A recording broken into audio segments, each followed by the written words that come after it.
eternally noble. Pickering.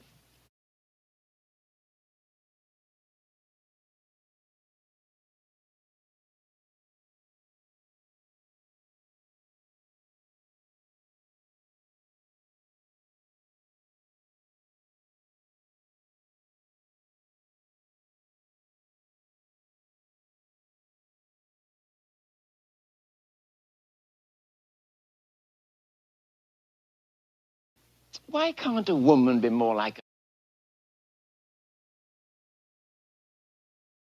a... I beg your pardon? Yeah. Pickering. Why can't a woman be more like a man? I beg your pardon? Yes, why can't a woman be more like a man? Men are so honest, so thoroughly square, eternally noble, historically fair, who when you win will always give your back a pat. But why can't a woman be like that? Why does everyone do what the others do? Can't a woman learn to use her head? Why do they do everything their mothers do? Why don't they grow up, well, like their father instead? Why can't a woman take after a man? Men are so pleasant, so easy to please. Whenever you're with them, you're always at ease. Would you be slighted if I didn't speak for hours? Of course not. Would you be livid if I had a drink or two? Nonsense. Would you be wounded if I never sent you flowers? Never. Well, why can't a woman be like you? One man in a million may shout a bit. Now and then there's one with slight defects. One perhaps whose truthfulness you doubt a bit, but by and large, we are a marvelous sex. Why can't a woman take after a man? Because men are so friendly, good-natured and kind. A better companion you never will find. If I were hours late for dinner, would you bellow? Of course If not. I forgot your silly birthday, would you fuss? Nonsense. Would you complain if I took out another fellow? Never. Well, why can't a woman be like us? Mrs. Pierce, you're a woman. Why can't a woman be more like a man? Men are so decent, such regular chaps, ready to help you through any mishaps, ready to buck you up whenever you are glum. Why can't a woman be a chum? Why is thinking something women never do? And why is logic never even tried? Straightening up their hair is all they ever do. Why don't they straighten up the mess that's inside? Why can't a woman behave like a man? If I was a woman who'd been to a ball, been hailed as a princess by one and by all, would I start weeping like a bathtub overflowing? Or carry on as if my home were in a tree? Would I run off and never tell me where I'm going? Why can't a woman be like me?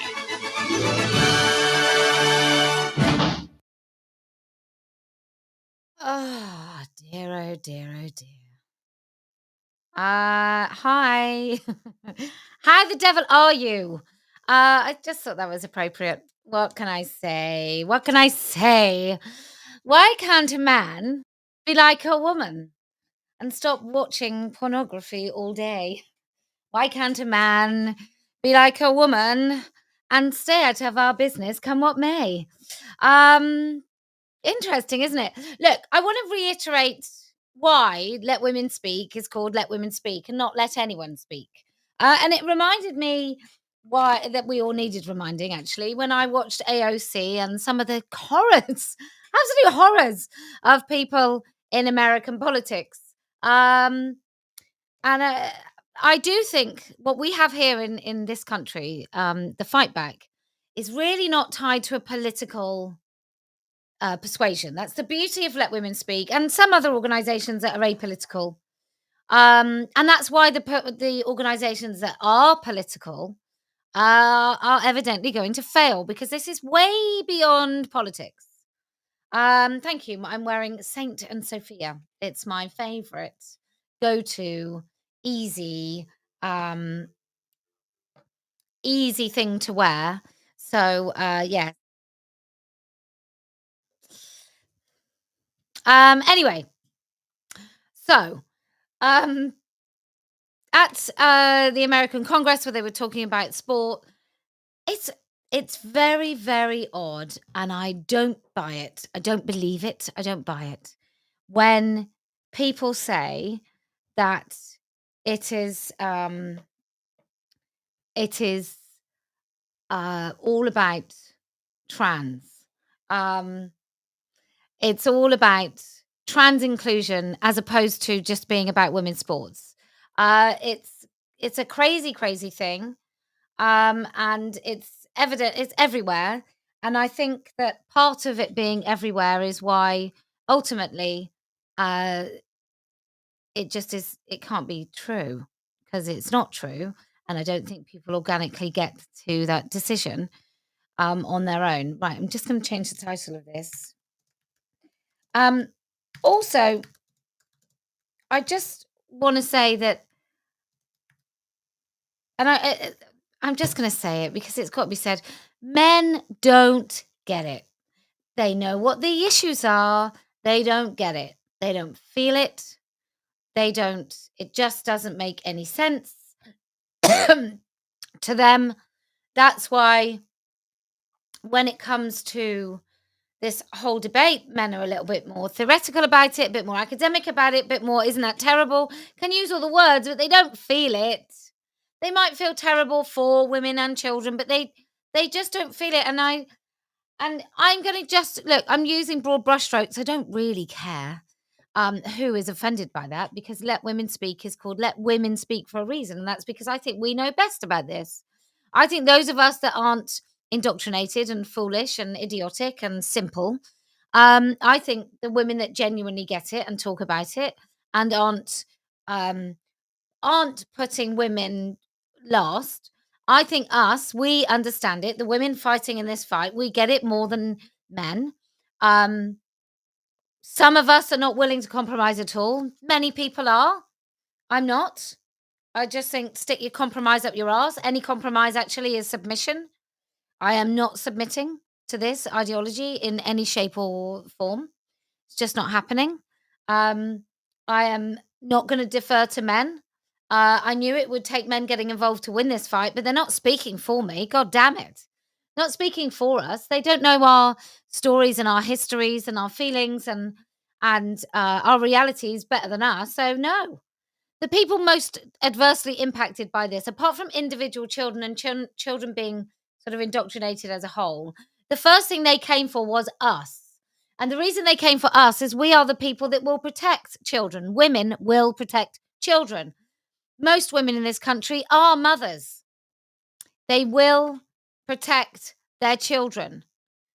And so that's why they came for us. That's why they're erasing our language. Because if you can erase our language and you can pretend that we don't really exist, you can do everything that you want.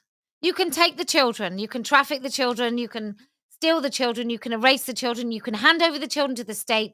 You can pretend that having a baby and having a mother having a baby, the mother's role in a baby's life is kind of inconsequential. Anybody could do it as long as they pick the baby up and feed it. I mean, Jesus Christ. I did GCSE psychology, and let me tell you, we studied that even back then.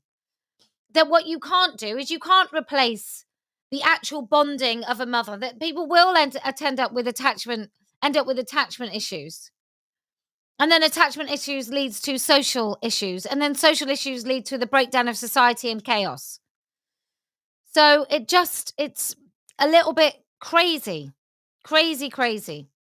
I'm going to guess that old Julie McMahon is actually a woman. I don't know this. I just feel it. So that's just what I want to talk about today. I just want to say that it's insane that men don't get it, but they don't. And actually, perhaps men have a different role. Perhaps men aren't supposed to get it. Perhaps men aren't supposed to understand what women go through. And I dare say that I don't know how it feels to be a man. No woman, no person born with a vagina, who we call girls, will ever understand what it really is like to be a man. You have no idea, ladies. And we have no idea. And because of that, we are the women. We are going to fight for our own rights. Thanks very much. Look, I've never signed anything in my life. I don't do That's probably a lie. I don't join declarations, collaborations. I don't do any of that because I don't want to be compromised. I don't want to have to scratch anybody's back because nobody has scratched mine. There is not a single person that has pulled me into this, that has given me a leg up. That isn't how it works for me, and I'm quite happy with that because then I don't owe anybody anything. I don't owe anybody my favor. I don't owe anybody my compromise. I don't owe anybody my submission. I just don't. I'm more than happy just to have done this on my own. Now that doesn't mean that I don't have amazing people around me because I absolutely do, and I couldn't do it without them.